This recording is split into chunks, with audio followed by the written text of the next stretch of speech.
किस फ्रीक्वेंसी से आपके अंदर ख्याल आता है कि अगर आपके नियर और डियर नहीं रहे तो क्या होगा? रेयरली। और किस फ्रीक्वेंसी से आपके अंदर ख्याल आता है कि आपकी जॉब चली जाएगी? फ्रीक्वेंटली। आपके नियर और डियर के ना रहने से आपके जीवन पे क्या प्रभाव पड़ेगा? Permanent impact. और अगर आपकी जॉब चली जाए तो आपके जीवन में क्या प्रभाव पड़ेगा? कुछ महीने से लेके 1 साल तक। तो इसका मतलब ये है कि आप उस चीज पे ज्यादा फियर करते हैं जिसका टेम्पररी इम्पैक्ट हो, ना कि जिसका परमानेंट इम्पैक्ट हो। ये सच है कि आज का न्यूज भरे हुए हैं ले ऑफ से, कंपनी बंद होने के, हायरिंग फ्रीज के, लेकिन न्यूज तो तब भी भरे हुए हैं कि रोड एक्सीडेंट से लोग मर रहे हैं, सूखे से मर रहे हैं, बाढ़ से मर रहे हैं। अच्छा, अब आप ये सोचिए कि 10 साल पहले किस तरह के फियर आपके अंदर थे और वो क्या सच हुए? छोड़िए 10 साल, 2 साल या 3 साल पहले किस तरह के फियर आपके अंदर थे और वो क्या सच हुए? यूनिवर्सिटी ऑफ पेंसिल्वेनिया की रिपोर्ट के हिसाब से केवल 9% वरीज जो हैं वो सच होते हैं, लेकिन हम लोग पूरे समय उस वरीज के साथ जीते हैं। Fear of job loss is a serious issue, क्योंकि मैं भी 1995 में फियर ऑफ जॉब लॉस से गुजर चुका हूं। उस साल मैं सैन फ्रांसिस्को बे एरिया इंडिया से गया और एक कंपनी को ज्वाइन किया। उस कंपनी में मेरे और कलीग्स धीरे धीरे करके सब क्लाइंट लोकेशन में प्रोजेक्ट में चले गए, लेकिन मैं इन हाउस प्रोजेक्ट करता रहा। जैसे जैसे महीना बीतता गया मेरे अंदर फियर बढ़ता गया कि मुझे जॉब से निकाल दिया जाएगा।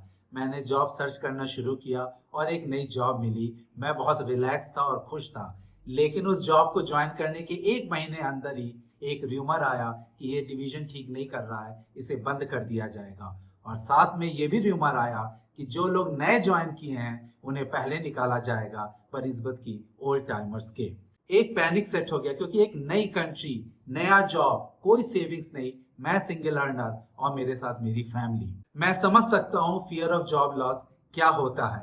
रॉबर्ट सेपोल्स्की, एक अमेरिकन साइंटिस्ट, ने कहा है कि मनुष्य के अंदर का ब्लड प्रेशर जॉब लॉस के समय इतना नहीं बढ़ता है जितना कि एक ले ऑफ के र्यूमर के समय बढ़ता है। फियर ट्रिगर्स बैड रिएक्शन, वो हमारा सेल्फ कॉन्फिडेंस कमजोर करता है, इनसिक्योरिटी बढ़ाता है और हमारी लाइफ जो है वो मिजरेबल हो जाती है। तो आप मेरा वीडियो देखते रहिए, और अगर आपने अभी तक मेरे वीडियो को लाइक, शेयर और सब्सक्राइब नहीं किया है तो उसे प्लीज जरूर करें।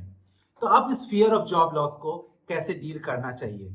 सबसे पहले आप सोचिए कि आपका जॉब लॉस इसी समय अभी हो गया है, और इस समय जॉब लॉस होने से 4 तरह की फीलिंग्स मनुष्य के अंदर आती हैं, और मैं इन 4 तरह की फीलिंग्स के बारे में अब बात कर रहा हूं।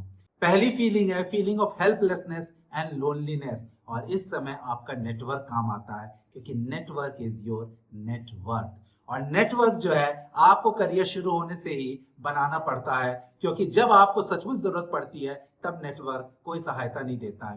तो इसीलिए नेटवर्क को अपने बनाते रहिए, एलुमनाई के साथ, फॉर्मर कलीग के साथ, किसी भी इंडस्ट्री इवेंट में गए हैं या किसी भी आप सोशल इवेंट में गए हैं जहां की आपकी कंपनी और आपके सिमिलर कंपनी में लोग काम कर रहे हैं, तो उनके साथ एक नेटवर्क बनाइए और इन नेटवर्क को आप रीच आउट कीजिए कि भाई आपकी कंपनी में किस तरह के जॉब खाली हैं, किस तरह की स्किल्स खाली हैं, और उस तरह से फिर आप अपने आप को पोजीशन कीजिए। दूसरी फीलिंग आती है फियर ऑफ अनएम्प्लॉयबल।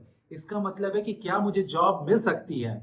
कुछ लोग काफी समय तक एक कंपनी में काम करते हैं, उन्होंने बहुत समय से इंटरव्यू नहीं दिया है, तो उनके अंदर ये फीलिंग काफी ज्यादा आती है, क्या मैं हायर हो सकता हूँ, क्या मेरे अंदर स्किल्स है कि कोई दूसरी कंपनी मुझे ले ले। और ऐसे भी जब भी जॉब लॉस होता है तो लोगों के अंदर ये फीलिंग आती है कि क्या मुझे कोई नई जॉब मिल पाएगी। इस स्थिति में भी आपको अपने नेटवर्क से संपर्क करना चाहिए और पता लगाना चाहिए किस तरह का स्किल उस कंपनी में देखा जा रहा है, और अपने एग्जिस्टिंग स्किल और इस नए स्किल के बीच में अगर कोई भी गैप है तो आप अपना टाइम और मनी स्पेंड करके अप स्किल कर लें।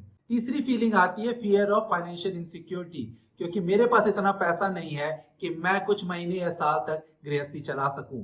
पिछले सेंचुरी में एक बात हमेशा कही जाती थी कि हमेशा प्रोफेशनल को कोशिश करनी चाहिए कि पोस्ट टैक्स सैलरी का 33% वो सेव करें। तो आपको शुरुआत में 6 महीने में, अगर आपकी जॉब 6 महीने तक ना रहे, उसकी इतनी सेविंग करनी चाहिए, फिर उसको बढ़ा के 1 साल, फिर उसको बढ़ा के 2 साल तक करनी चाहिए। इससे जो है आपको मानसिक शांति मिलेगी। जब आपका जॉब लॉस हो जाए और आप नई जॉब की तलाश में हैं, उस पीरियड में you can take care of it. और चौथी फीलिंग आती है fear of losing my life style. आपका एक लाइफ स्टाइल है और आपको लगता है जॉब लॉस हो गया तो ये लाइफ स्टाइल कैसे मेंटेन होगा, और नीचे लाइफ स्टाइल हो जाने में आपको सोसाइटी में और खुद को भी बड़ा ह्यूमिलिएशन लगता है। इसके लिए भी पिछले सेंचुरी का एक विजडम है कि आपको हमेशा अपनी लाइफ स्टाइल एक नॉच नीचे करके रखनी चाहिए। इसका मतलब है कि जो भी आपकी सैलरी 3-4 साल पहले है और उसमें आप क्या अफोर्ड कर सकते हैं, उस तरह की लाइफ स्टाइल आपको अब रखनी चाहिए। इससे ये फायदा होगा कि कभी भी आपको जॉब का, सैलरी का, करियर के उतार चढ़ाव में आपकी लाइफ स्टाइल पे इम्पैक्ट नहीं होगा। मैंने इन चारों फियर को इसी तरह हैंडल किया था 1995 में, लेकिन उसके बाद मैंने जॉब चेंज किया और जॉब चेंज करने के 2 साल बाद खबर आई कि वो डिवीजन सचमुच क्लोज हो गया है। लेकिन अगर आप उस 9% में हैं जिनका ले ऑफ हो ही गया है, तब आपके अंदर ये ख्याल आता है कि why me, what I am lacking. लेकिन इस ख्याल का कोई उत्तर नहीं है and you are wasting your time. उसके बदले आप ये सोचिए कि हर जॉब टेम्पररी है। बहुत बार आप कंपनी छोड़ते हैं, इस बार कंपनी ने आपको छोड़ दिया। स्टीव जॉब्स को भी एप्पल से निकाला गया था and then he was rehired into Apple. तो आपको लगेगा कि मैं तो स्टीव जॉब्स नहीं हूं। हाँ, आप स्टीव जॉब्स नहीं हैं, क्योंकि स्टीव जॉब्स को एज ए सीईओ फायर किया गया था और उन्हें वापस सीईओ लिया गया था। लेकिन आप जो है इस ले ऑफ के बाद बाउंस बैक हो सकते हैं और इंडस्ट्री में बहुत सारे प्रोफेशनल्स आपको मिलेंगे जिनके लिए कि ये ब्लेसिंग था ले ऑफ और उसके बाद उनके करियर का फास्टर राइज हुआ। तो आप इसको एक पॉजिटिव तरीके से लें और इन चारों फियर को इस तरह से हैंडल करें, एज्यूम करके कि आपका ले ऑफ हो गया है। उससे आपको मानसिक शांति मिलेगी और जब कभी भी ले ऑफ होगा तब आप उसको ठीक तरह से डील कर पाएंगे। I hope you like this video. Do like, share and subscribe to my channel.